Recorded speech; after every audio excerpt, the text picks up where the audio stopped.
मर्दो ज़न बच्चे और बच्चियाँ भी सभी, मर्दो ज़न बच्चे और बच्चियाँ भी सभी, इल्म हासिल करो, इल्म हासिल करो।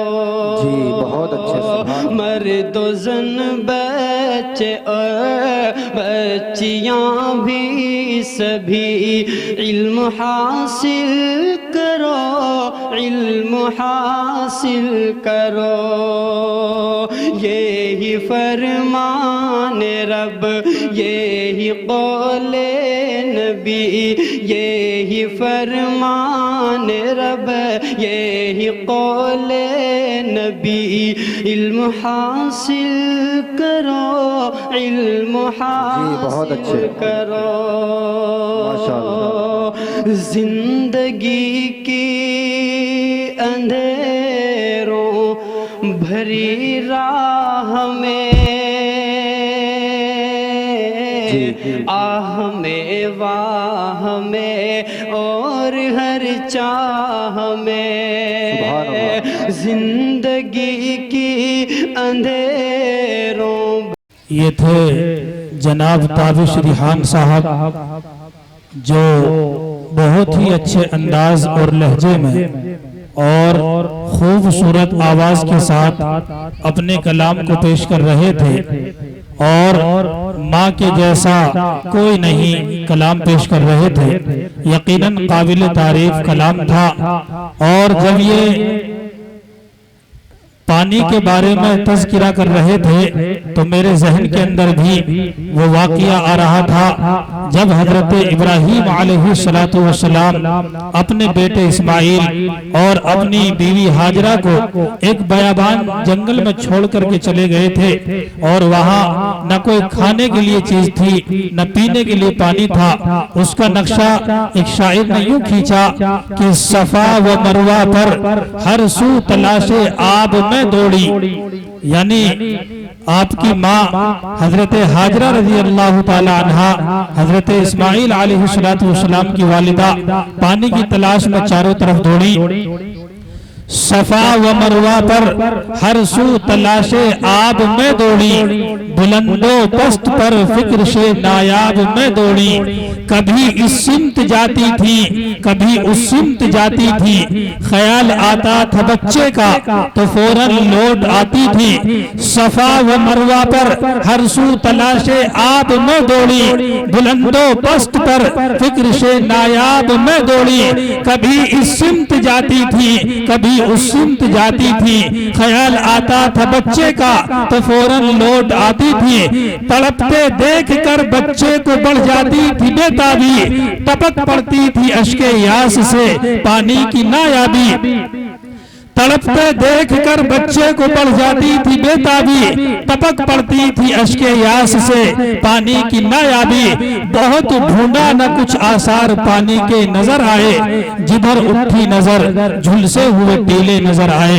मोहतरम सामिईन किराम, गुलशने दहर में अगर जुए मए सुखन न हो, फूल न हो, कली न हो, सब्जा न हो, चमन न हो। अब तक तिलावत कलामुल्लाह, हमदे पाक और नाते नबी सल्लल्लाहु अलैहि वसल्लम का दौर बड़े ही आबोताब के साथ चल रहा था।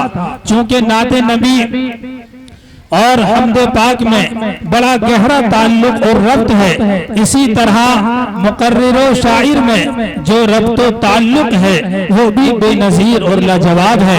क्योंकि जहां नात की हैसियत एक गुलजार की है तो वहीं तकरीर की हैसियत मुरगुजार की है। नात दरिया है तो तकरीर उसकी मौज, नात कहकशा है तो तकरीर उसकी मुस्कुराहट, नात चमन है तो तकरीर उसका फूल, नात अगर फूल है तो तकरीर उसकी पत्तियां, नात अगर पत्तियां है तो तकरीर उस पर बिखरने वाली शबनम। और इसी संगम पर चमन का हुस्न निखरता और बरकरार रहता है। लिहाजा इस मुस्तहकम रिश्ते को बरकरार रखते हुए बयान खिताबत के उस माहौल में लिए चलता हूँ जहाँ आप उलमाए किराम के नासिहाना कलिमात और मवाइज़े हसना से मुस्तफीज होते रहेंगे।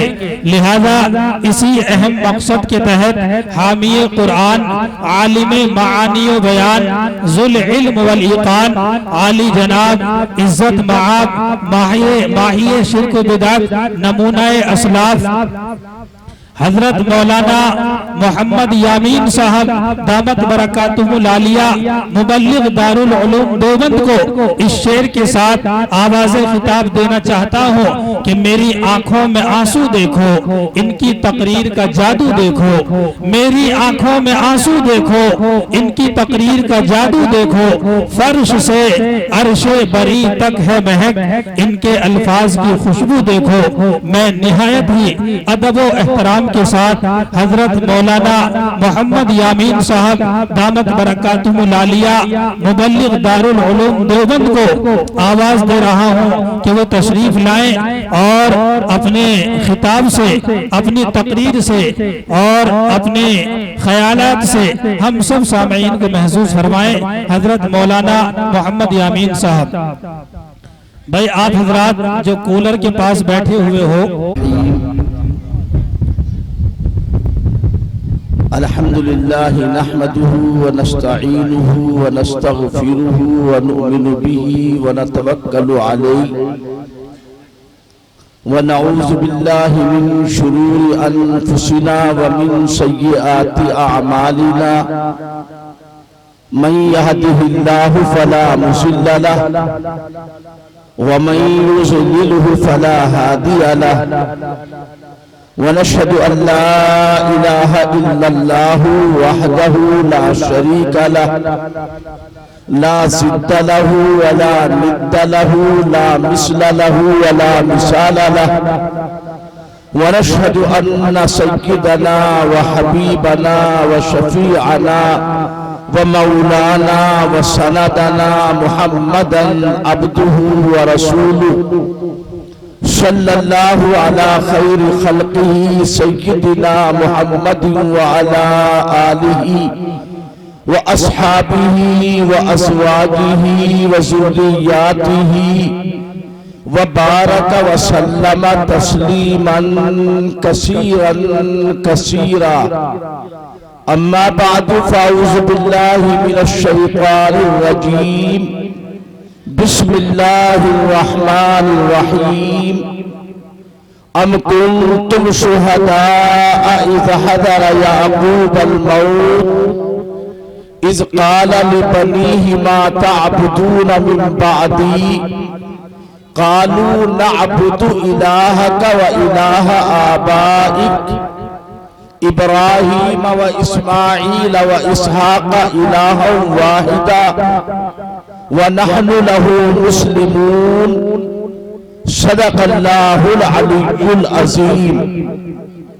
वक़ाल नबी सल्लल्लाहु अलैहि वसल्लम कुल्लु मौलूदी यूलदु अलल फितरह फ़अबवाहु युहव्विदानिही औ युनस्सिरानिही औ युमज्जिसानिही औ कमा क़ाल सल्लल्लाहु अलैहि वसल्लम। गिरामी क़द्र हज़रात उलमाए किराम, बुजुर्गान मोहतरम, मुअज़्ज़ज़ हाज़िरीन, दीनी भाइयों और इस्लामी माओं और बहनों, आपके मदरसा अरबिया मदीनतुल उलूम का ये सालाना जलसा रात से चल रहा है। आप हजरात ने इस दरमियान उलमाए किराम की तकरीरें भी सुनी, अपने बच्चों और बच्चियों से दीन की बातें भी सुनने का आप हजरात को मौका मिला। नातें भी पेश की गई, कुरान की तिलावत भी सुनाई गई। अब ये जलसे का बिल्कुल आखिरी मरहला है, आखिरी मंजिल है। थोड़ी देर के बाद जलसे का सलाम फिरने वाला है। ज्यादा देर तक अब ये जलसा नहीं चलाया जा सकता। असर की अजान भी करीब है। असर की नमाज के कुछ देर बाद तक आप और हम यहाँ पर बैठे हुए हैं कुछ दीन की बातें सुनने और सुनाने के लिए। यहाँ आकर मुझे मालूम हुआ कि आज गांव में कोई बहुत बड़ा हादसा भी हो गया। गर्मी भी है। उस हादसे और गर्मी की शिद्दत की वजह से भी जिस तरह यहाँ बझेड़े वालों को जलसे में शरीक होना चाहिए था, शायद उस एतबार से उतनी बड़ी तादाद में हम और आप बझेड़े वाले यहाँ पर शरीक नहीं हो सके।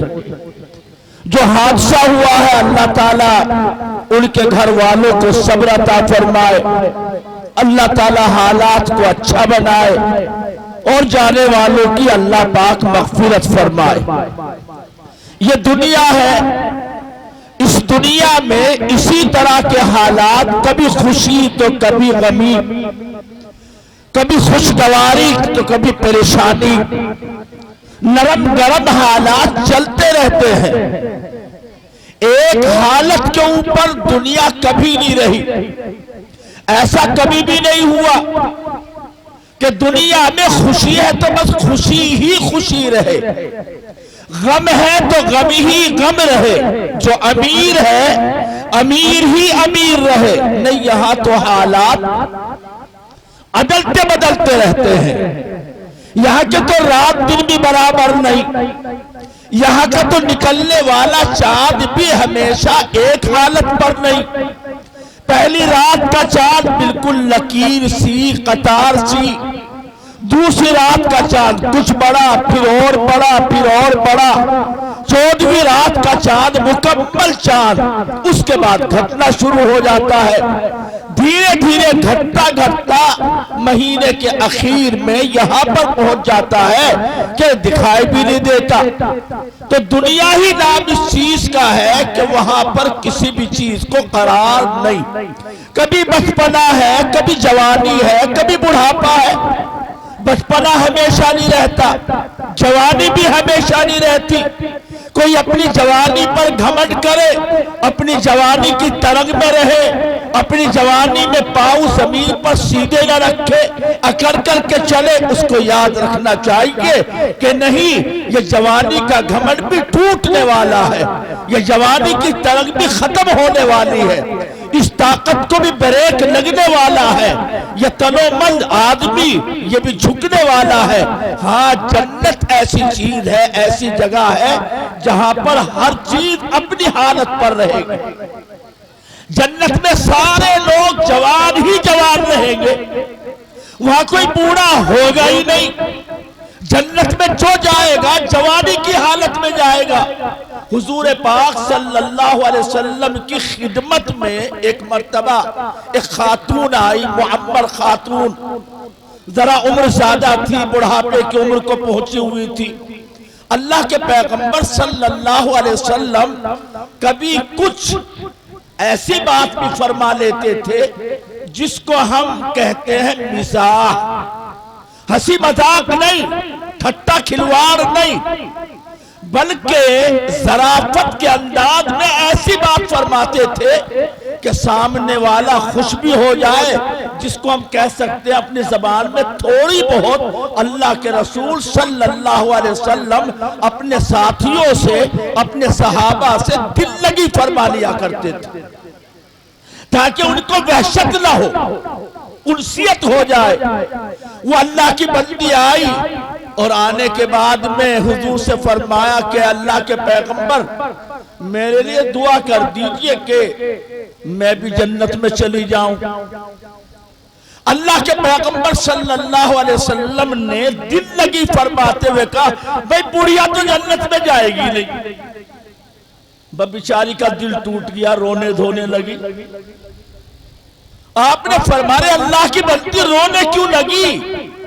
जन्नत में जो जाएगा वो बूढ़ा होगा ही नहीं, जो जाएगा जन्नत में वो जवान जाएगा, जवानी की सबकी हालत होगी। तो ऐसी जिंदगी, ऐसी जगह जहां हालत यकसा रहेगी, कोई अदल बदल हेर फेर नहीं होगा। खुशी है तो मैं खुशी ही खुशी है, गम करीब भी नहीं आएगा।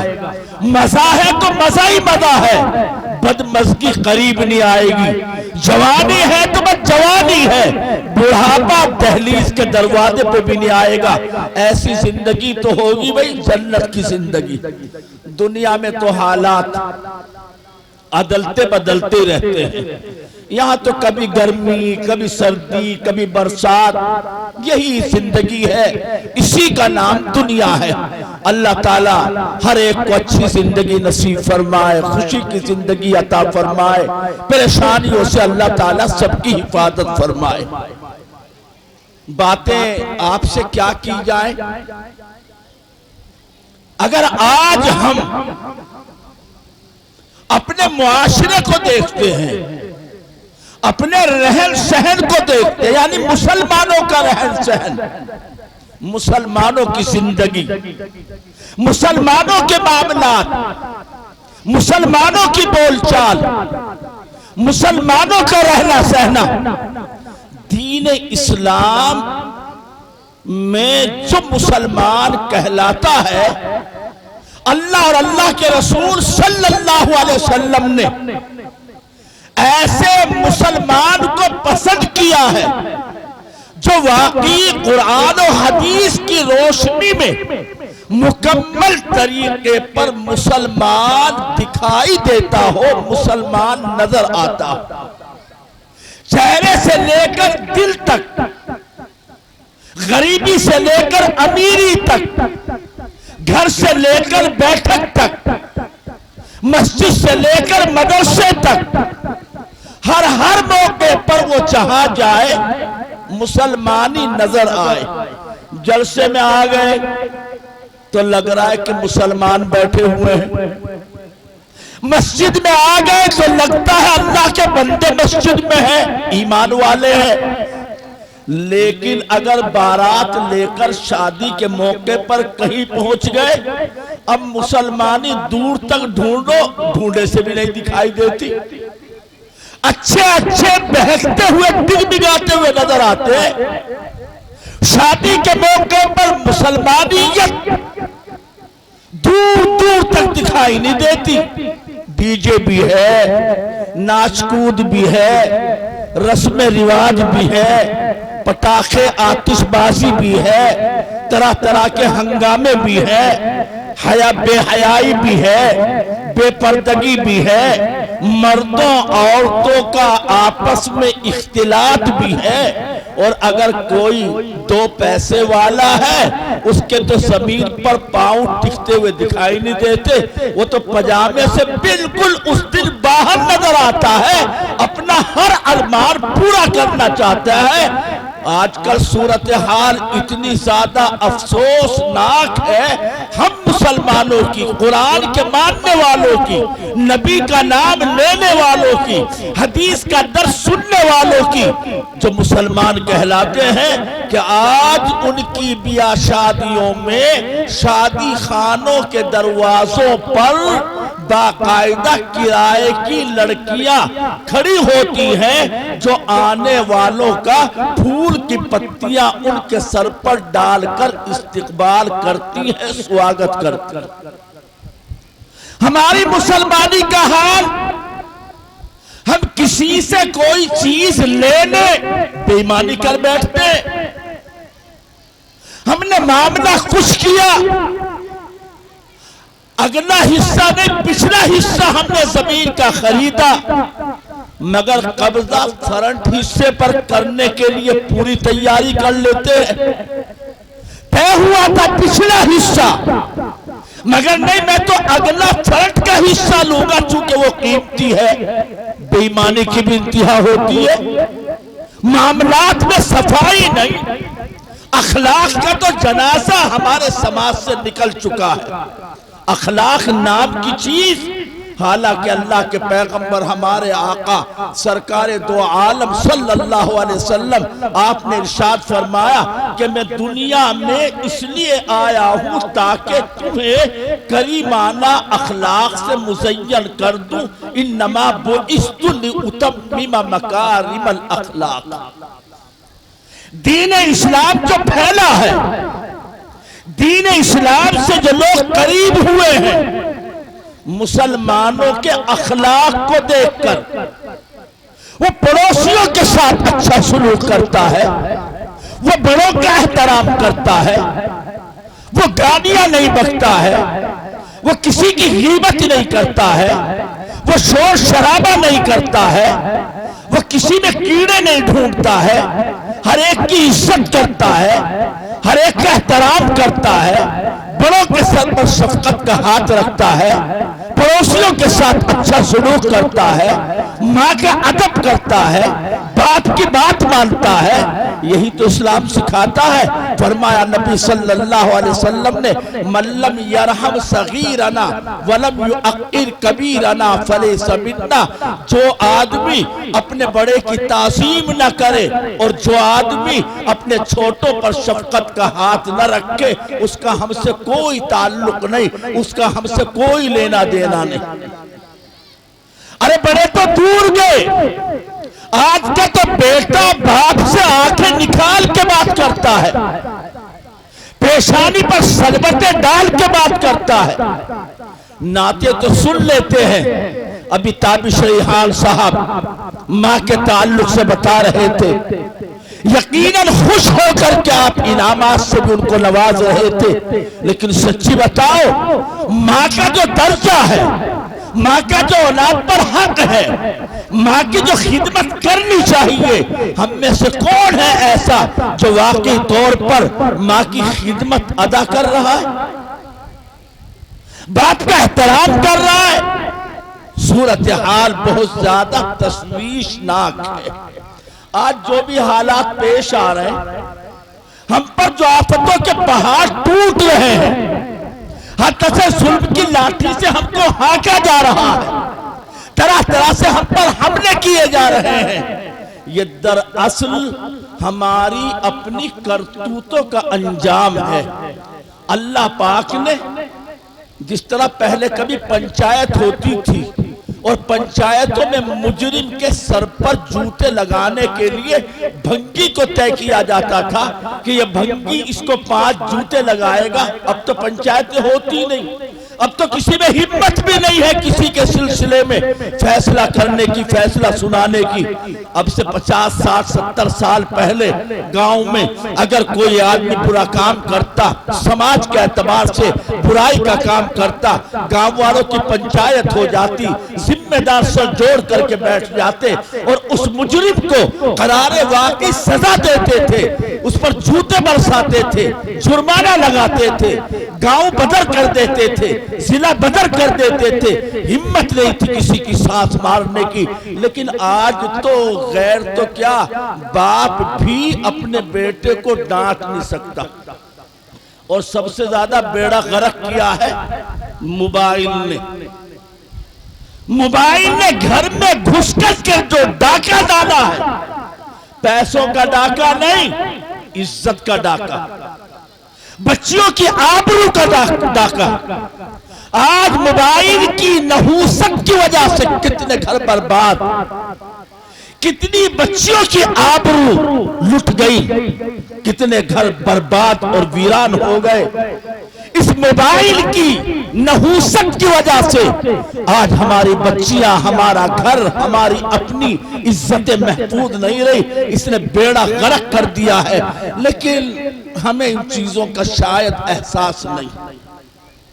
माँ बाप को एहसास नहीं कि हमारी बच्ची के पास मोबाइल क्यों है। मैं तो साफ कहता हूं, शादी होने से पहले किसी बच्ची के हाथ में मोबाइल का होना ऐसा है जैसा कि आपने उसके हाथ में जहर की पुड़िया दे रखी है, कब फांक ले और कब जिंदगी से हाथ धो बैठे कुछ पता नहीं। ऐसा ही मामला है। बाहर कैफ सारी बातों को न बयान किया जा सकता है, न एक जलसे की नशस्त में और थोड़ी देर की तकरीर में अपनी तमाम बीमारियों की रिपोर्ट पेश की जा सकती है।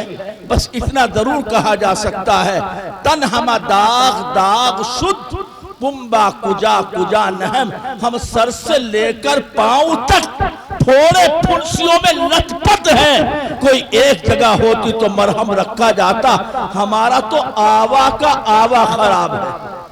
आवा का आवा जानते हो नहीं? भट्टे हैं ना ईंटों के, कभी जब ईंटें खराब निकलती हैं तो भट्टे वाला कहता है हमारा आवा खराब है। यानी कि ईंटें खराब हो गई, लेकिन आज तो उससे ज्यादा बढ़कर आवा खराब नहीं, खुदान ही खराब है। जहां से मिट्टी खोदी गई वही खराब है। आज हालात इतने ज्यादा नाजुक हो चुके हैं। मैंने कुरान मजीद की आयत पढ़ी, एक हदीस पाक आपको सुनाई। मैं खास तौर पर अक्सर जलसों में और अपने बुजुर्गों और अपने बड़ों और अपने गांव वालों के बीच एक चीज खास तौर पर हर जगह अर्ज करने की मुख्तलिफ अंदाज में कोशिश करता हूं। आपसे भी वही बात कहना चाहता हूं। मेरी बहनें, माएं, बच्चियां भी तशरीफ फरमा है, आप सब जिम्मेदार भी यहां मौजूद हैं। कुछ करो या ना करो,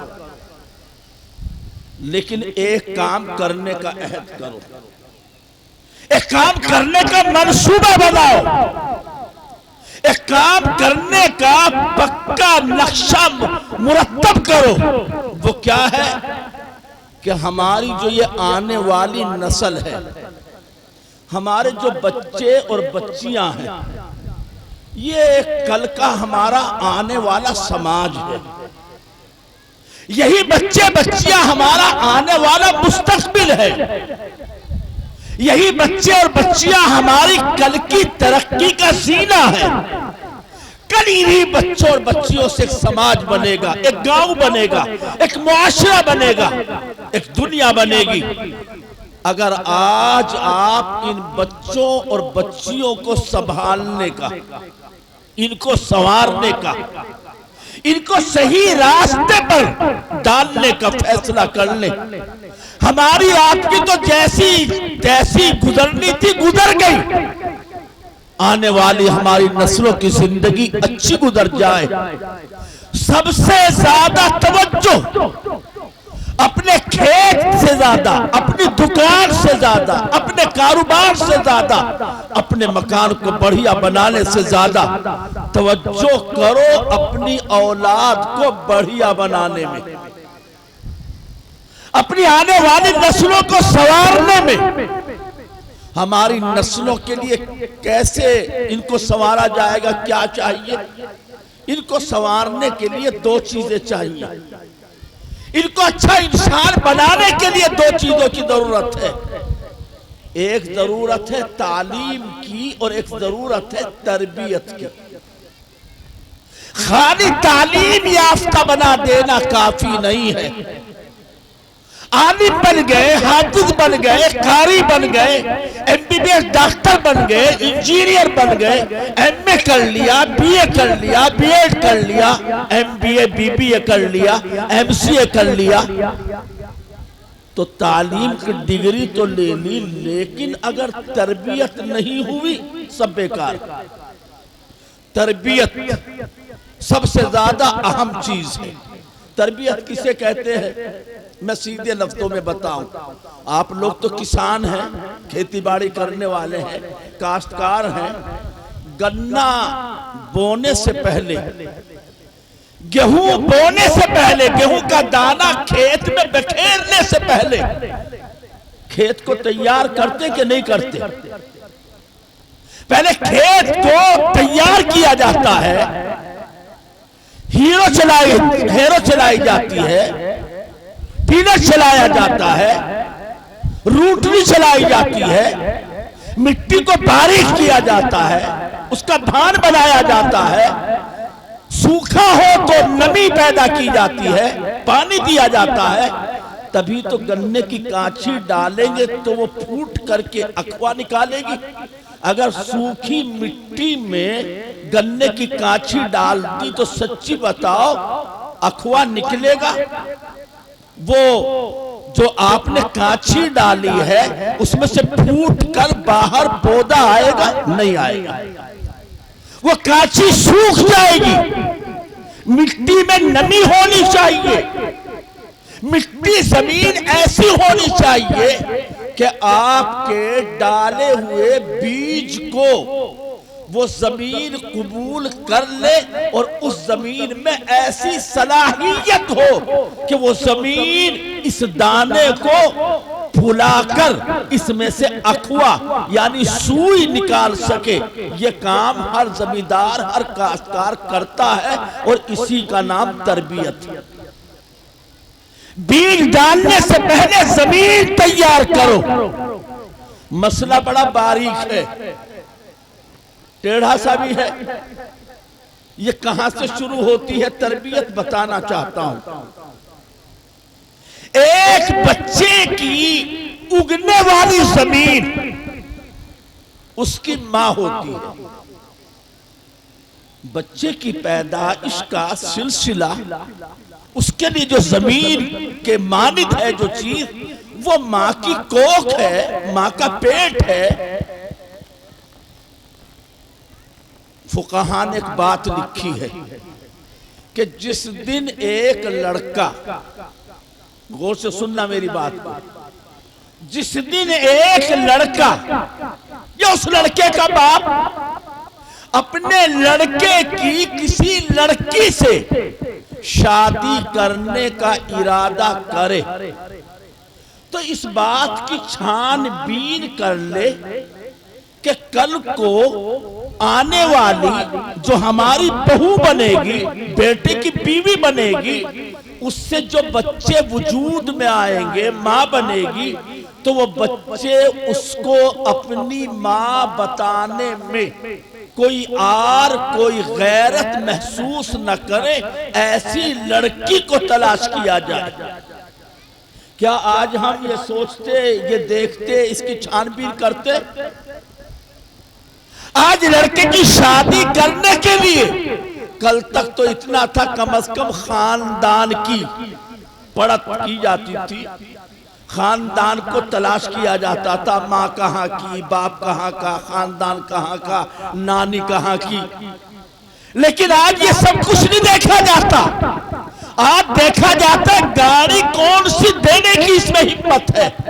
फॉर्च्यूनर दे देगा, स्कॉर्पियो मिलेगी कि नहीं मिलेगी, कैश कितना मिलेगा, शादी कहां करेगा, शहर में या गांव में, वैसे शामियाने लटका कर कितने लोगों की दावत करेगा, कितना जहेज देगा।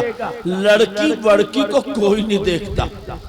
लड़की नमाज़न है, नेक है, अच्छी है, बाअखलाक है, बामरब्बत है, बड़ों का एहतराम करती है, शरीफ है, इससे कोई लेना देना नहीं। लेना देना है जहेज से, लेना देना है फॉर्च्यूनर से, 4 पहिए वाली गाड़ी से, 4 व्हीलर से, केस से। आज ये देखते हैं, हालांकि देखना क्या चाहिए था।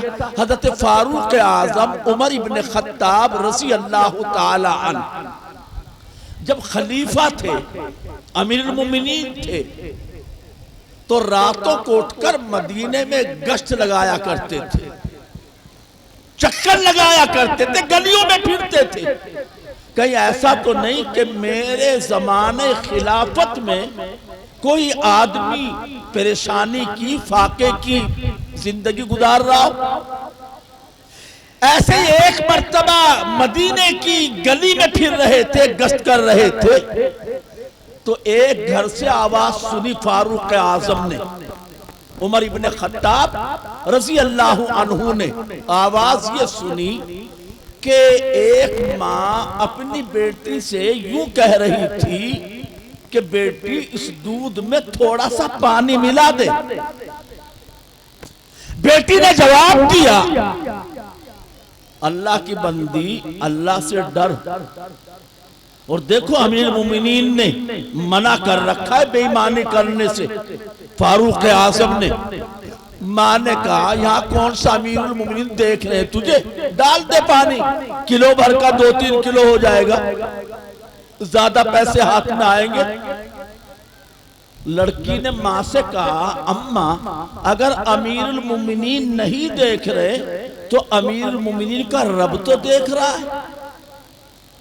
फारूक आजम ने ये बात सुनी, बाहर गली में खड़े खड़े, रात का वक्त है, उस मकान पर एक निशान लगा दिया, वापिस आ गए।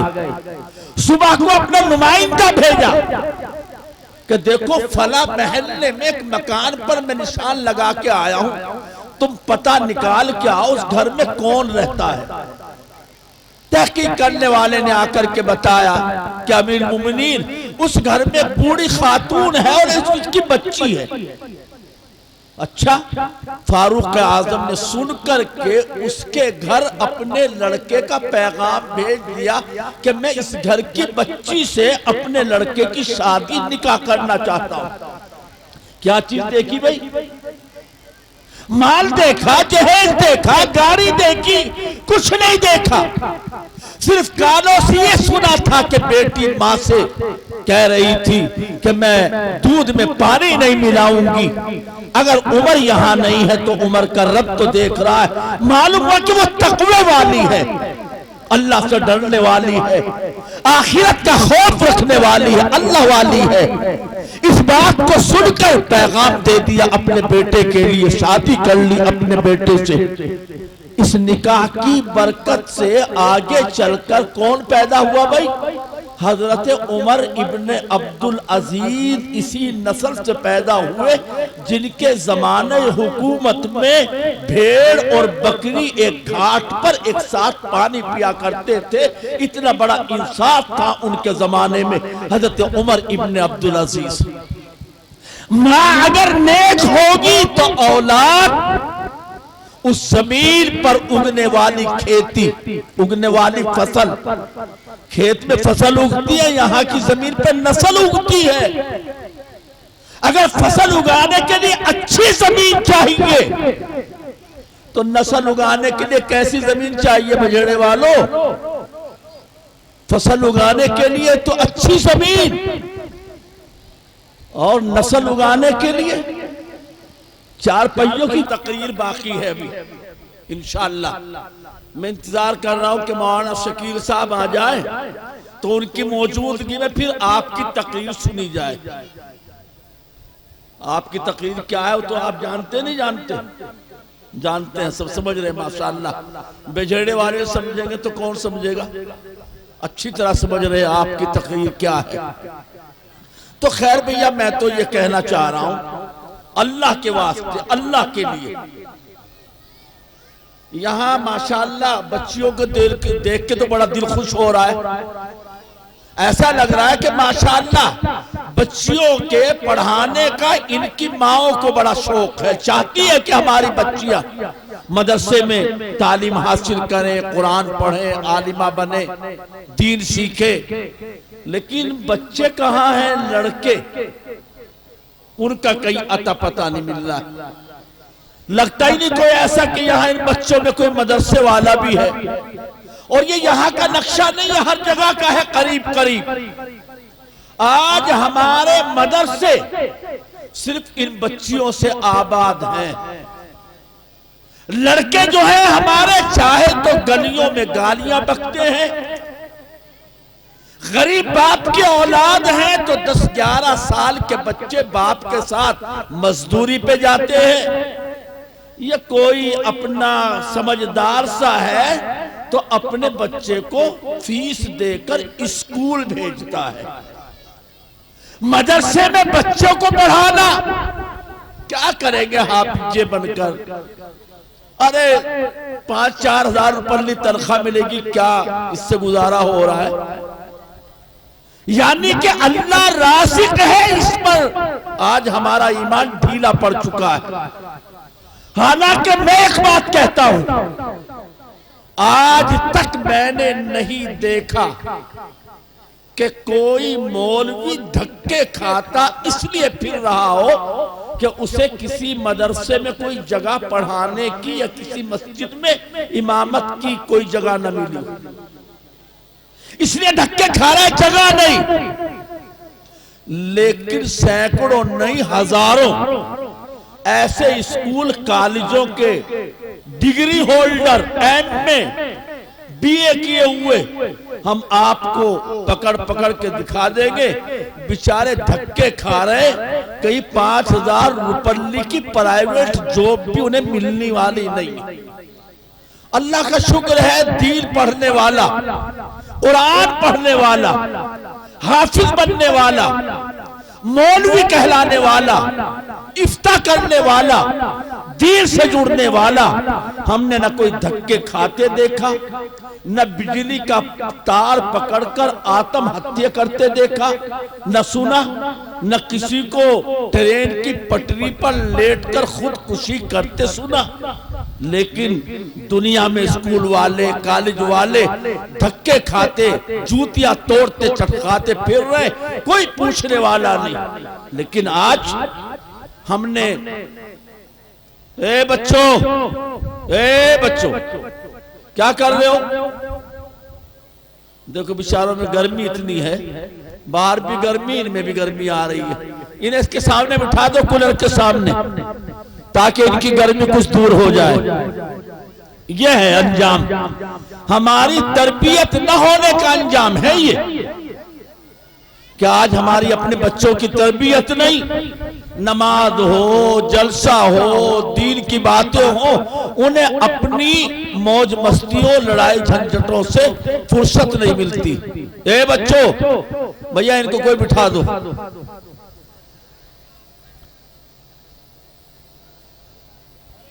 जहां ताकत की जरूरत पड़ेगी वहां नहीं मिलने के ये, आपस ही में एक दूसरे की गर्दन पकड़ने के लिए तो है ताकत। और अगर कहीं नंबर आ गया ना, वहां ढूंढे नहीं मिलने के, समझे नहीं? बैठ जाओ, नीचे बैठ जाओ, शर्म करो कुछ। अल्लाह के यहाँ, अल्लाह ताला ने आपके यहाँ ये दीनी जलसा हो रहा है, उलमा आए हैं, दीन की बातें हो रही, तो फिर मैं मुकर्रर अर्ज करना चाहता हूं कि इन बच्चों की तरबियत की और तालीम की फिक्र करो, इनको पढ़ाओ, इनको अच्छी बातें सुनाओ। माँ का बहुत बड़ा असर पड़ता है बच्चों की तरबियत के ऊपर, माँ के दूध का भी बड़ा असर पड़ता है। अगर माँ का दूध अच्छा ना हो ना, कहीं से बेईमानी की रोटी खाई हो, कहीं से धोखाधड़ी करके रिस्क खाया हो, पेट भरा हो, उससे दूध तैयार होगा और वो माँ का दूध बच्चे के पेट में जाएगा, तो वो बच्चा अच्छा इंसान कभी नहीं बन सकता। हमने वाकयात बहुत सारे पढ़े हैं, सुनाने का मौका नहीं है। जो उसके अफगानिस्तान के वाली थे, हुक्मरान थे, सुल्तान थे, वाली अफगानिस्तान, जब उनका बेटा जवान हो गया, नाम था उनका सुल्तान अब्दुल हमीद, अफगानिस्तान के बादशाह थे। बेटा जवान हो गया तो मां ने सिफारिश की अपने शोहर बादशाह सलामत से कि आप हमारे बेटे को फौज का जनरल बना दो, ताकि ये भी सिपह सालार बने, फौजी बने। मां की सिफारिश से बादशाह सलामत ने अपने बेटे को फौज का कर्नल, जनरल, सिपह सालार बना दिया। कहीं पर लड़ाई की नौबत आ गई, लश्कर रवाना कर दिया। दरमियान लड़ाई के बादशाह ने तहकीक कराई कि कैसा काम चल रहा है, कैसी लड़ाई चल रही। किसी ने आकर के ये खबर यूं ही बेकार सी बेतहकीक उड़ा दी कि आपका बेटा जो फौज का जनरल था, वो तो बड़ा बुज़दिल निकला, वो तो दुश्मनों की गोलियों से डरकर पीछा दिखाकर भाग खड़ा हो गया। बादशाह ने सुना तो मुंह लटक गया, परेशान हो गए बादशाह सलामत, चेहरे के ऊपर 12 बजने लगे। घर आए मुंह लटकाए हुए। बीवी ने जब शोहर का चेहरा देखा उतरा हुआ, बीवी ने, बेगम ने पूछा, बादशाह सलामत आपका चेहरा उतरा हुआ क्यों है? कहा कि वो जना था ना तूने, बहुत बड़ा बहादुर, तेरे कहने से सिपह सालार बना के भेजा था मैंने उसको, वो तो बड़ा बुज़दिल निकला। बीवी ने जवाब दिया कि नहीं बादशाह सलामत, मेरा बेटा गर्दन तो कटा सकता है लेकिन मुकाबले से बुज़दिली दिखाकर, पीठ दिखाकर वापस नहीं आ सकता। कहने तू कैसे कह रहे? कहने तहकीक करा के देखो, आपको जो खबर मिली गलत मिली है। चुनाचे बादशाह ने फिर किसी मोतबर आदमी को भेजा तहकीक करने के लिए। जाने वाले ने तहकीक की, पता चलाया तो पता चला कि बादशाह का बेटा बड़ी हिम्मत के साथ, जवाबमर्दी, बहादुरी के साथ दुश्मनों के मुकाबले पर डटा हुआ है और बड़ी बहादुरी के साथ लड़ाई लड़ रहा है। बादशाह को जो खबर लगी तो चेहरा खिल उठा, चेहरे पर बशाशत आ गई और इस हालत में घर में तशरीफ लाई। बीवी ने शोहर का खिला हुआ चेहरा देखा तो समझ गई क्या बात हुई बादशाह सलामत। कहा कि बात तो तेरी सही निकली जो तूने की, लेकिन ये तो बता तूने इतने एतमाद के साथ, इतने यकीन के साथ ये बात क्यों कही थी कि तेरा बेटा गर्दन तो कटा सकता है मगर बुज़दिल नहीं बन सकता, पीठ दिखाकर दुश्मन से भाग नहीं सकता। तो बीवी ने जवाब दिया कि बादशाह सलामत, जिस दिन मुझे ये लगा था कि मैं मां बनने वाली हूं, मैंने उस दिन फैसला कर लिया था कि सरकार के राशन का एक लुकमा भी नहीं खाऊंगी। जो बैतुल माल से घर में राशन आता है मैंने उससे हाथ उठा लिया और मैं रात को चुपके से चरखा चलाया करती थी, सूत काटा करती थी और उस सूत काटने की जो मजदूरी मेरे हाथ में आती थी मैं उसी को खा करके गुजारा करती थी। जब इतने हलाल लुकमे मैंने खाए हैं और उन्हीं हलाल लुकमों का खून दूध बनकर मेरे बच्चे के पेट में पहुंचा है, मैं कैसे यकीन कर लेती कि मेरा बच्चा बुज़दिल हो सकता है। तो ये हाल है, मां के दूध के कतरे का असर, याद रखो मेरी बहनें बैठी हुई हैं, दूध क्यों पिलाया जाता है? एक बच्चे का मां के दूध पीने का मंशा क्या है? याद रखें, आप भी सुन ले, दूध पिलाने का मकसद सिर्फ बच्चे का पेट भरना नहीं है। दूध पिलाने का मकसद रोते बच्चे को चुप करना नहीं है। दूध पिलाने का बड़ा मकसद मां के दूध के कतरों के जरिए मां के अखलाक बच्चे के अंदर मुंतकिल होते हैं। दूध पिलाते वक्त में मां की जो कैफियत है, मां की जो सोच है, मां का जो जज्बा है, एक औरत है, एक मां है, बच्चे को छाती से लगा लिया और मोबाइल खोल के सामने कर लिया। मोबाइल में ड्रामा है, ना महरमों की शक्लें हैं, नाच कूद है, फिल्में हैं, पता नहीं क्या क्या ऊट पटांग है। अब नजरें तो उस मां की मोबाइल की स्क्रीन पर, ड्रामे पर नाचती कूदती ना महरम गैर लड़कियों पर। इस वक्त में जो जहन में ख्याल आएगा, जो तसव्वुरात उभरेंगे, जो जज्बात पैदा होंगे, ये दूध पीने वाले बच्चे के अंदर दूध के कतरों के जरिए इस वक्त के मां के जज्बात मुंतकिल होकर रहेंगे। मैं एक वाकया सुना दूं आपको। है तो सैयदना मूसा अलैहिस्सलाम का नाम सुना आप लोगों ने? सुना होगा। है तो मूसा कलीमुल्लाह अलैहिस्सलातु वस्सलाम अल्लाह के नबी हैं। है तो मूसा अलैहिस्सलाम कब पैदा हुए? फिरौन की तरफ से ये ऐलान था, इमरजेंसी थी कि बनी इस्राइल के घर में जो भी बच्चा पैदा हो लड़का, उसको फौरन कत्ल कर दिया जाए। इसलिए कि नुजूमियों ने फिरौन को यह बता दिया था कि बनी इस्राइल खानदान में एक ऐसा लड़का पैदा होने वाला है जो आगे बड़ा होकर तेरा तख्ता उल्टेगा। तेरा ताज जमीन पर बड़ा मिलेगा। बादशाह ने कहा अच्छा, हम बड़ा होने ही नहीं देंगे, पैदा होते ही मामला कर देंगे तमाम। एक टीम बना दी, पुलिस वालों की, सिपाहियों की, खबर रखो पूरे महल्ले, पूरे शहर, पूरे गांव में, जिसके यहां भी बच्चा पैदा हो बनी इस्राइल के यहां, जैसे पता चले जाके उस बच्चे को कत्ल कर दो। हज़रत मूसा अलैहिस्सलाम पैदा हुए, उसी साल में पैदा हुए जिस साल लड़कों को कत्ल करने का हुक्म दिया गया था। अब माँ तो माँ होती है, खुशी भी हो रही कि मैं माँ बनी, बेटा मेरे यहां पैदा हुआ, मगर साथ ही साथ गम भी है, मलाल भी है। मलाल ये है कि अभी फिरौन के सिपाही आएंगे, पुलिस वाले मुझसे बच्चे को छीनेंगे, मेरे सामने कीमा बना के टुकड़े टुकड़े करके चले जाएंगे।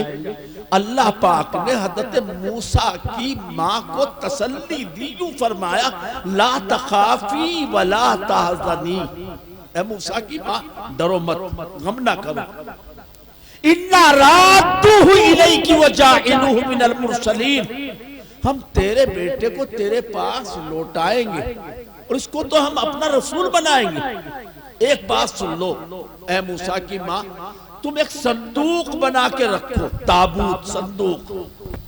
जब तुम्हें ये लगे कि फिरौनी सिपाही आ रहे हैं तो अपने लख्त जिगर, अपने जिगर के टुकड़े मूसा अलैहिस्सलाम को इस ताबूत में, संदूक में रखकर दरिया के हवाले कर देना, फिर हम देखेंगे, फिर हमारी जिम्मेदारी और हमारी निगरानी होगी।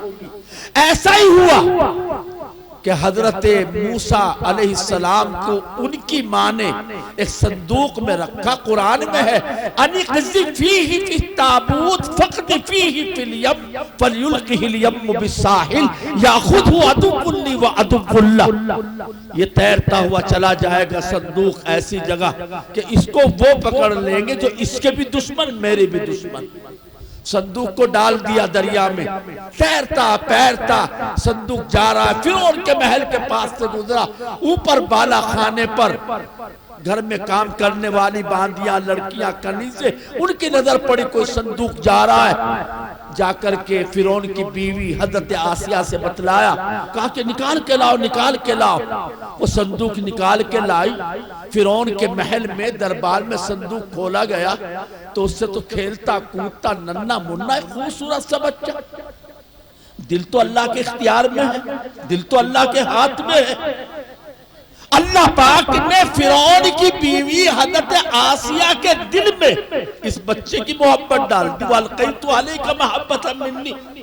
और फिरौन की बीवी हजरत आसिया ने इस बच्चे को पालने का इरादा कर लिया।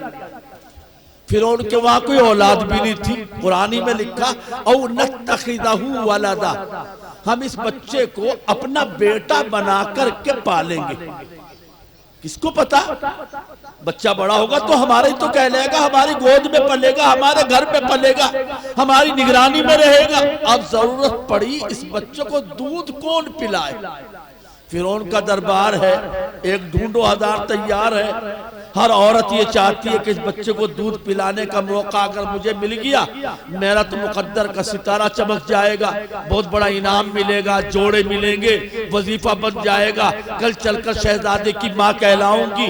लेकिन सुनो मुसलमानों, जितनी औरतें भी वहां मौजूद थी, काम करने वाली बांदियां, कनीज़ें, हर एक ने कोशिश की बच्चे को छाती से लगाकर दूध पिलाने की, मगर हज़रत मूसा अलैहिस्सलाम ने किसी भी औरत की छाती से मुंह तक नहीं लगाया। कुरान में है वहर्रमना अलैहिल मराज़िअ, अल्लाह फरमाते हैं कि हमने तमाम दूध पिलाने वालियों को हज़रत मूसा के लिए हराम कर दिया। बहन जो होती है, बहनों को भाइयों से बड़ा प्यार होता है, भाइयों को बहनों से इतना नहीं होता। बहनों को भाइयों से ज्यादा प्यार होता है। जब हज़रत मूसा को डाला गया था दरिया में, तो बहन भी अपने भैया को चुपके चुपके किनारे किनारे चलते हुए देख रही थी कि मेरे भैया को कौन पकड़ता है, कहां जाता है। बहन थी ना, वो बहन किसी ना किसी तरह औरतों में मिल मिला करके फिरौन के घर तक पहुंच गई। जब बहन ने देखा मेरा भैया किसी का भी दूध नहीं पी रहा है, तो डरते सहमते घबराते हुए कहने लगी, हल अदुल्लुका अला मन यकफुलु, क्या मैं बताऊं किसी ऐसी औरत का नाम जो इस बच्चे को दूध पिला दे, इसकी किफालत तरबियत कर ले। पता नहीं था किसी को कि ये इसकी बहन है। ये भी नहीं कहा मैं अपनी माँ को बुला के लाऊं, अगर बात ये कह देती तो खुल जाती, बच्चे को कत्ल कर दिया जाता। इजाजत मिल गई, भागी भागी गई, अपनी अम्मा जान को बुला के लाई। जैसी अम्मा आई और हजरत मूसा अपने बेटे लख्ते जिगर को छाती से लगाया, हजरत मूसा अलैहिस्सलाम ने घटाघट दूध पीना शुरू कर दिया। कै दिन के बच्चे थे? 7 दिन के थे हजरत मूसा उस वक्त। 7 दिन का बच्चा क्या जाने कौन तेरी माँ और कौन नहीं, उसको तो भूख लगी दूध पीने से मतलब, मगर नहीं। लिखा है उलमा ने, क्या मूसा ने दूसरी औरतों का दूध क्यों नहीं पिया? अल्लाह नहीं चाहता। मेरी बहनें, मेरी माएं, बच्चों की माएं सुन अच्छी तरह जो वाकया मैं सुना रहा हूं कि इनके दूध का कितना बड़ा दखल है इन बच्चों के अच्छे इंसान बनने में। अल्लाह नहीं चाहता था कि कल चलकर जो नबी बनने वाला है, आज उसके पेट में किसी आवारा किस्म की, बाजारी किस्म की, बदअकीदा किस्म की औरत के दूध के कतरे जाएं। अगर किसी आवारा किस्म की औरत के कतरे दूध के इनके पेट में पहुंच गए तो कल को फिर फिरौन के दरबार में, फिरौन के सामने खड़े होकर हक बात कहने की हिम्मत नहीं जुटा पाएंगे। बुज़दिली आ जाएगी, बहादुरी नहीं पैदा होगी, हक बात कहने की हिम्मत नहीं होगी। इसलिए अल्लाह पाक ने नहीं चाहा कि हज़रत मूसा अलैहिस्सलाम के पेट में किसी गैर बदतमीज बद अखलाक औरत के दूध के कतरे पहुंचे। ये दखल है माँ के दूध के कतरों का एक बच्चे की तरबियत में, एक बच्चे के अच्छा इंसान बनने में, एक बच्चे के शरीफ इंसान बनने में माओ के दूध का तरबियत में बड़ा दखल है। तीसरी बात मैं अर्ज करूं, अल्लाह के पैगंबर सल्लल्लाहु अलैहि वसल्लम ने हमें बच्चों के पालने का, तरबियत करने का एक निसाब दिया है, एक सब्जेक्ट दिया है, कोर्स दिया है, एक तरीका दिया है, एक नक्शा दिया है। देखो, जब तुम्हारे बच्चे या बच्चियां, ये निसाब है, ये निसाब इफ्फत है, ये पाक दामनी का निसाब है, ये निसाब तरबियत है, बच्चों की तरबियत का निसाब है जो अल्लाह के पैगंबर अलैहिस्सलाम ने हमें आपको दिया। फरमाया, जब तुम्हारे बच्चे 7 बरस के हो जाएं, लड़का हो या लड़की हो, मसला बताते हुए हिम्मत सी नहीं होती, वरना तो मसले भी बताने चाहिए,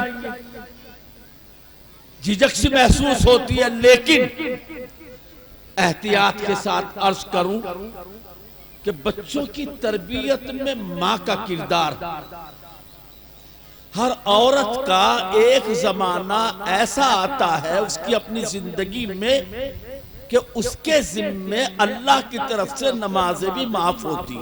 समझ गए मेरी बात को? हर महीने वो दिन जिन दिनों में नमाजें माफ, वो 3 दिन से लेकर 10 दिन की मुद्दत हो सकती है, कम से कम 3 दिन, ज्यादा से ज्यादा 10 दिन। उन दिनों में अल्लाह की तरफ से नमाजें माफ, बाद में कज़ा भी नहीं।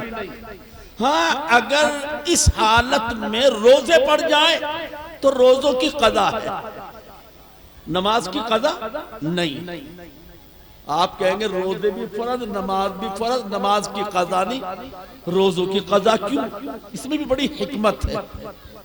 अल्लाह पाक ने इस्लामी शरीयत में जितना एहसान औरतों पर फरमाया मर्दों, अल्लाह तो है ही सब पर एहसानात की बारिश करने वाला, मगर मर्दों के मुकाबले पर ज्यादा एहसानात औरतों पर है।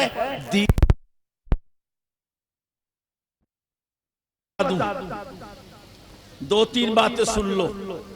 एक तो ये बात समझ लो कि नमाजों की कज़ा नहीं, रोजों की कज़ा है। आप भी सुन लो और इधर बैठी हुई ये भी सुन ले, इसलिए कि अल्लाह पाक औरतों के मिजाज को जानता है। इनका मिजाज क्या है? नमाज पढ़ने में तो जान निकले और रोजे रखने में चाहे कई महीने के रखवा लो, समझे नहीं? अगर घर वाले से किसी की लड़ाई अनबन हो जाए तो 2-3 दिन आसन पट्टी से लेके न खाए न पिए तो कोई फर्क नहीं पड़ता इनके ऊपर। अल्लाह जानता है इस बात को, इसलिए रोजे तो रखने पड़ेंगे। नमाज और फिर रोजा जो है किसी काम में दखील भी नहीं। ऐसा नहीं कि रोजा रख के कपड़े नहीं धुल सकती है। रोजा रख के सालन नहीं बना सके। रोजा रख के झाड़ू नहीं लगा सके। रोजा रख के बच्चे को दूध नहीं पिला सके। रोजे रख के बर्तन नहीं मान सके सारे काम। लेकिन नमाज की नियत बांध के न बर्तन मान सकती, न कपड़े धुल सकती, न आटा गूंद सकती, न मसाला पीस सकती। अल्लाह पाक जानता है बेचारी के दिन में घर के भी काम काज हैं। अगर 10 दिन की कज़ा इनसे करवा दी, 50 नमाजों की कज़ा वो रोजाना की वो, तो इस पर शाम को शोहर आकर के जुतियाएगा, खाना क्यों नहीं पक्का, कपड़े क्यों नहीं धुले। तो अल्लाह पाक ने तरस खा के नमाज को तो माफ कर दिया, रोजे में कोई फर्क नहीं पड़ने का, ना इस पर ना घर के कामकाज पर, इसलिए रोजों की कज़ा होगी। बताइए रहो मसला औलाद की तरबियत के ताल्लुक से, भले से नमाज उन दिनों में मुआफ है, लेकिन एक माँ को चाहिए जब नमाज का वक्त आ जाए कि असर की अजान हो गई तो वजू कर ले, वजू करके मुसल्ला भी बिछा ले और मुसल्ले पे ऐसी बन के बैठ जा जैसा कोई नमाजन बैठती है। वरना तो क्या होगा, बाहर जब बच्चे आपस में बात करेंगे, बच्चों को क्या मालूम कि इन दिनों नमाज माफ है, तेरी माँ नमाज पढ़े कि हाँ भाई कल तो पढ़ी थी पर आज तो देखा पढ़ते हुए गंडेदार से दिखे हमारी माँ तो उस पर गलत असर पड़ेगा, बच्चे की तरबियत मुतासिर हो जाएगी। इसलिए दिखावे के तौर पर ही सही, ताकि बच्चे को एहसास ना, उसकी तरबियत में फर्क ना पड़े। इसलिए नमाज का वक्त आए तो नमाजन सी बन के बैठ जाए औलाद की तरबियत की खातिर। तो फरमाया जब तुम्हारे बच्चे और बच्चियां 7 बरस की उम्र को पहुंच जाएं, मुरू औलादकुम बिस्सलाह, तो उन्हें नमाज के लिए हुक्म दो। 7 साल के बच्चे और बच्चियों को नमाज का हुक्म दो। अब मैं खुद ही नहीं पढ़ती तो लड़की वो क्या कहेगी नमाज पढ़ने के लिए, अब्बा ही नहीं पढ़ते बेटे वो क्या कहेंगे भाई। लेकिन मसला यह है कि बच्चे की तरबियत हालांकि फर्ज होगी उस पर नमाज 15 साल की उम्र में। शरीयत के एतबार से लड़का लड़की 15 साल की उम्र में बड़े कहलाते हैं, मगर 60 साल से उसको आदी बनाया जाए नमाज का। और जब 10 साल के लड़के लड़कियां हो जाए और नमाज न पढ़े, नमाज में सुस्ती करे, तो माँ बाप को चाहिए कि अब उसको मार लगाए, थप लगाए। वज़रिबूहुम अलैहा वहुम बिअश्रिन, जब बच्चा बच्ची 10 साल के हो जाए और नमाज न पढ़े तो उनको मार लगाओ, डराओ, धमकाओ, धप लगाओ। और फरमाया दूसरी बात फरमाई, जब लड़के लड़की की उम्र 10 साल को पहुंच जाए तो उनके बिस्तर अलग अलग कर दो। सुन लो मुसलमानों, यह हया की तालीम, यह तरबियत का निजाम। 10 साल की उम्र के सगे भाई बहन एक बिस्तर में न लेटे, एक बिस्तर में न सोए। 10 साल की उम्र का बेटा अपनी मां के साथ न लेटे। 10 साल की बच्ची अपने सगे बाप के साथ भी मत लेटे। क्यों? इसलिए कि हमारी अपनी गांव वाली जबान में यह है कि जब 10 साल की उम्र को बच्चे बच्चियां पहुंचने लगते हैं तो हम आप कहते हैं भाई लोंडिया सियानी हो गई, लोंडा सियाना हो गया। जब बच्चे सियाने होने लगे तो हमें उनके बारे में सोचना है और उनकी हया का ध्यान रखना है, उनके अंदर बेहयाई ना आ जाए, बेशर्मी ना आ जाए। याद रखो, गौर से सुन लो, औरत का मुकम्मल वजूद पर्दा है। मुकम्मल औरत सतर उसका टखनों से लेकर गट्टों तक और सामने के चेहरे के अलावा हत्ता के औरत के सर के बाल उनका भी पर्दा है। अगर कोई नमाज पढ़ने वाली उसके सर के बाल उसके दुपट्टे से बाहर नीचे थोड़े से भी लटक रहे हो तो उसकी नमाज नहीं होगी, इसलिए कि ये बेपर्दा हो गई। उसकी बालों का भी पर्दा, उसकी आवाज का भी पर्दा, उसके जेवर की झनकार का भी पर्दा की तफसीलात है, कुरान मजीद में सब मौजूद है। तो मैं अर्ज कर रहा हूं कि उनकी हया की फिक्र करें हमारी बहनें, बच्चों की माएं, माँ बाप को मिलकर के उनकी सही तरबियत करनी चाहिए। अल्लाह ताला हमें अपने बच्चों को संभालने की, अपने बच्चों को संवारने की, अपने बच्चों की जिंदगी और उनका मुस्तकबिल अच्छा और बेहतर से बेहतर बनाने की अल्लाह ताला तौफीक नसीब फरमाए। अभी मदरसे का बहुत काम बाकी है। मौलाना शकील साहब आ चुके हैं। इंशाअल्लाह बाकी काम मदरसे के लिए चंदे की तश्कील का आप हजरात से ताउन की अपील करेंगे। इंशाअल्लाह वो आपके सामने आएंगे। इतने कोई नात वगैरह पढ़वा दो। अल्लाह ताला हम सबको अमल की, सोच फिक्र की और जो बातें मैंने कही इन पर संजीदगी के साथ गौर करने की अल्लाह हम सबको तौफीक नसीब फरमाए। आमीन। वाखिर दावाना अल्हम्दुलिल्लाहि रब्बिल आलमीन।